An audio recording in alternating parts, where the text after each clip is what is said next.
November 2018. Seorang ilmuwan Cina mengubah DNA dua anak manusia yang belum lahir.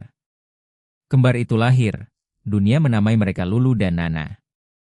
Pintu yang dulu dianggap tidak boleh dilewati, terbuka. Ini bukan film. Desember 2023, FDA menyetujui terapi CRISPR pertama untuk menyembuhkan penyakit sel sabit pada pasien sungguhan. Tahun 2024, seorang pria bermain catur online tanpa menyentuh apapun, hanya berpikir, setelah chip Neuralink masuk ke otaknya. Hari ini lebih dari 20 orang berjalan dengan komputer di kepala mereka, dan Neuralink menyiapkan produksi massal. Perhatikan garis ini, menyembuhkan manusia, dan mengubah manusia. Setiap tahun garisnya makin tipis, sampai nyaris tak terlihat. Siapa yang menarik garis itu? Kalau garisnya hilang, apa yang terjadi? Tahun 1953, ilmuwan menemukan bentuk DNA. Tahun 2003, proyek genom manusia selesai, seluruh buku kehidupan terbaca. Tahun 2012, manusia belajar mengedit DNA dengan gunting molekuler CRISPR. Nobelnya datang 2020. Tahun 2018, garis yang tidak mau dilewati siapapun akhirnya dilewati. Embrio manusia diubah genetiknya. Setelah itu, seperti jin keluar dari botol, tekniknya tidak pernah bisa masuk kembali. Kini puluhan terapi CRISPR diuji coba untuk leukemia, jantung, dan kebutaan. Seorang bayi di Philadelphia menerima terapi yang dirancang untuk mutasinya. Dan ini titik kritisnya. Alat yang menyembuhkan sel sabit, bisa juga mengubah warna mata bayi yang sehat. Gunting yang sama. Kalau gunting yang sama bisa dua-duanya, siapa yang berhak memutuskan?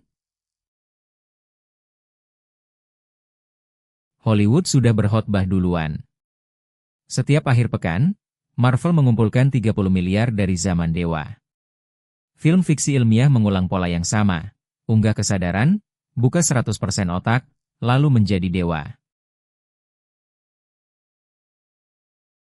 Tapi gerakan sejati tidak butuh layar. Transhumanisme, nama resminya, adalah gerakan teknologi untuk melampaui batas manusia. Nabinya yang paling berpengaruh bekerja di Google, Ray Kurzweil. Dia yakin keabadian digital tercapai di generasi ini. Yuval Harari menulis, langkah berikutnya bagi manusia adalah menjadi dewa-dewa kecil. Dan laboratorium umur panjang yang dibiayai Bezos dan Google tidak berbicara soal umur lebih panjang. Misi mereka, mengalahkan kematian. Kenapa orang terkaya di bumi bersedia membayar miliaran untuk itu? Ketakutan sejati di balik obsesi menjadi dewa bukan kuasa. Bukan kecerdasan. Kematian. Jangan salah sangka, teknologi bukan musuh. Kacamata nenek, teknologi. Alat pacu jantung, teknologi. Gutenberg menyebarkan ilmu ke semua orang dengan mesin cetak. Pertanyaannya bukan, apakah kamu memakai alat? Pertanyaannya, apakah alat itu mengembalikanmu ke rancangan awalmu, atau mengangkatmu keluar dari rancangan itu? Chip otak membuka babak baru. Seorang pria yang lumpuh dari bahu ke bawah, setelah menerima chip Neuralink, bermain catur online dengan pikirannya. Itu pemulihan. Tapi otak yang terhubung internet, informasi langsung, akses langsung. Dan otak yang bisa diakses, bisa juga dibaca. Pemulihan dan pengawasan memakai jalur yang sama. Perhatikan polanya. Teknologi yang tadinya alat bantu, kini menjadi aksesori. Chip untuk mengembalikan mata, satu langkah dari chip yang menambah kemampuan orang sehat. Sejarah juga punya pola, krisis datang duluan, lalu kepanikan merobek kebebasan. Pandemi kemarin hanya geladi resik. Para diktator besar bangkit di punggung krisis dan ketakutan. Chip yang menyembuhkan nyawa, bisa juga menjadi syarat membeli dan menjual. Siapa yang memegang pintu itu?